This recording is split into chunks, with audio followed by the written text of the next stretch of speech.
വിരൂപാക്ഷൻ്റെ നടയിൽ നിന്നും ഞാൻ ഇറങ്ങുന്നത് ചരിത്രത്തിൻ്റെ ഒരു വലിയ ചന്തയിലേക്കാണ്. ഹംപി ബസാർ. ഇന്ന് ഈ കാണുന്ന വിജനമായ മണ്ഡപങ്ങൾ ഒരിക്കൽ ലോകം അസൂയയോടെ നോക്കിയ വിജയനഗര ബസാറായിരുന്നു. ഏകദേശം 1 കിലോമീറ്ററോളം നീളമുള്ള ഈ തെരുവ് അക്കാലത്തെ ഏറ്റവും വലിയ വാണിജ്യ കേന്ദ്രമായിരുന്നു.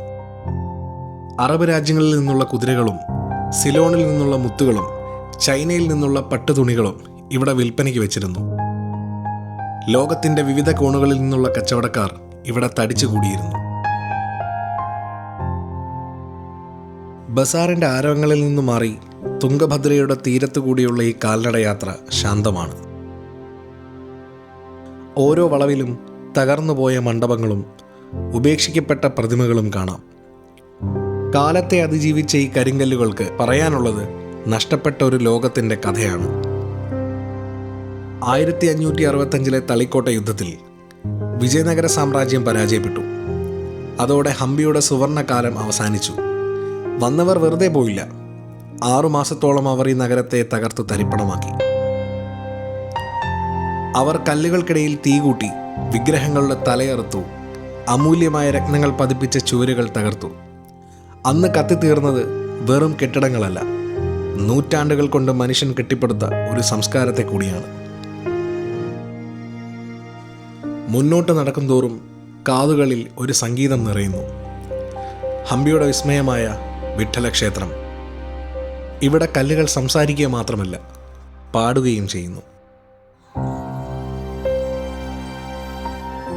ഇവിടെയാണ് ഇന്ത്യയിലെ ഏറ്റവും പ്രശസ്തമായ ആ കൽരഥം സ്ഥിതി ചെയ്യുന്നത്. ഒരിക്കൽ ഇതിൻ്റെ കൽച്ചക്രങ്ങൾ ഉരുളുമായിരുന്നു എന്നത് ഇന്നത്തെ കാലത്ത് നമുക്ക് വിശ്വസിക്കാൻ പ്രയാസമായിരിക്കും. പക്ഷേ വിഠ്ഠലയിലെ യഥാർത്ഥ മാന്ത്രികത ഇവിടുത്തെ തൂണുകളിലാണ്. സപ്തസ്വരങ്ങൾ പുറപ്പെടുവിക്കുന്ന തൂണുകൾ. ഈ കരിങ്കൽ തൂണുകളിൽ തട്ടിയാൽ ഇന്നും സംഗീതം കേൾക്കാം. ഏത് ലോഹക്കൂട്ടാണ് അല്ലെങ്കിൽ ഏത് വിദ്യയാണ് ഈ കല്ലുകളെ സംഗീതമാക്കി മാറ്റിയതെന്ന് ഇന്നും ഒരു രഹസ്യമായി തുടരുന്നു. ഇവയിലെ സംഗീതം കേട്ട് അത്ഭുതപ്പെട്ട ബ്രിട്ടീഷുകാർ ഈ തൂണുകൾ മുറിച്ചു നോക്കി. പക്ഷേ ആ കല്ലിനുള്ളിൽ അവർക്ക് കാണാനായത് വെറും ശൂന്യത മാത്രമാണ്. കാരണം ആ മാന്ത്രികത കല്ലിലല്ല, അത് കൊത്തിയെടുത്ത കൈകളിലായിരുന്നു. വിഠ്ഠലക്ഷേത്രം പണിതിരിക്കുന്നത് ഭീമാകാരമായ ഒരു പാറക്കെട്ടിന് മുകളിലാണ്. ഭൂകമ്പങ്ങളെ പോലും പ്രതിരോധിക്കാൻ ശേഷിയുള്ള എർത്ത് കേക്ക് പ്രൂഫ് ഡിസൈനിലാണ് ഇതിൻ്റെ അടിത്തറയെന്ന് ചില പഠനങ്ങൾ പറയുന്നു. ഈ ക്ഷേത്രവും ഇതിന് ചുറ്റുമുള്ള മണ്ഡപവും ശ്രദ്ധിച്ചു നോക്കൂ. ചരിത്രകാരന്മാർ പറയുന്നത് പോലെ കേവലം ഉളിയും ചുറ്റികയും കൊണ്ടുണ്ടാക്കിയതാണ് ഈ ക്ഷേത്രം എന്ന് നിങ്ങൾക്ക് തോന്നുന്നുണ്ടോ? ഇന്നത്തെ ആധുനിക ഉപകരണങ്ങൾ ഉപയോഗിച്ചാൽ പോലും ഇത്തരം ഒരു മാജിക് ഉണ്ടാക്കാൻ സാധിക്കുമെന്ന് നിങ്ങൾക്ക് തോന്നുന്നുണ്ടോ? ക്ഷേത്രത്തെ ചുറ്റി നിരവധി മണ്ഡപങ്ങൾ നമുക്ക് കാണാൻ സാധിക്കും. അവയെ താങ്ങി നിർത്തിയിരിക്കുന്ന ആ തൂണുകളെ ശ്രദ്ധിച്ചാൽ മാത്രം മതി നമ്മുടെ പൂർവികർ എത്രത്തോളം കഴിവുള്ളവരായിരുന്നു എന്നറിയാൻ.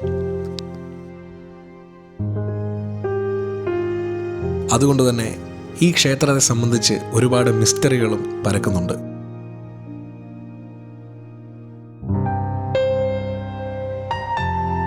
ഈ ക്ഷേത്രത്തിൽ ഒളിപ്പിച്ചു വച്ചിരിക്കുന്ന മഹാത്ഭുതങ്ങളെപ്പറ്റി പറയാൻ വേണ്ടി മാത്രം മറ്റൊരു വീഡിയോ ആവശ്യമായി വരും ഒരുപക്ഷെ. കല്ലിൽ കൊത്തിയെടുത്ത ചെങ്ങലക്കണ്ണികൾ വരെ ഇവിടെയുണ്ട്. കഠിനമായ കരിങ്കലിനെ മെഴുകുപോലെ ഉരുക്കിയെടുത്ത പോലെ ആധുനിക യന്ത്രങ്ങളില്ലാത്ത കാലത്ത് എങ്ങനെയാണ് ഇത്രയും കൃത്യതയോടെ ഇത് സാധ്യമായത് എന്നത് ഇന്നും ഒരു അത്ഭുതമാണ്.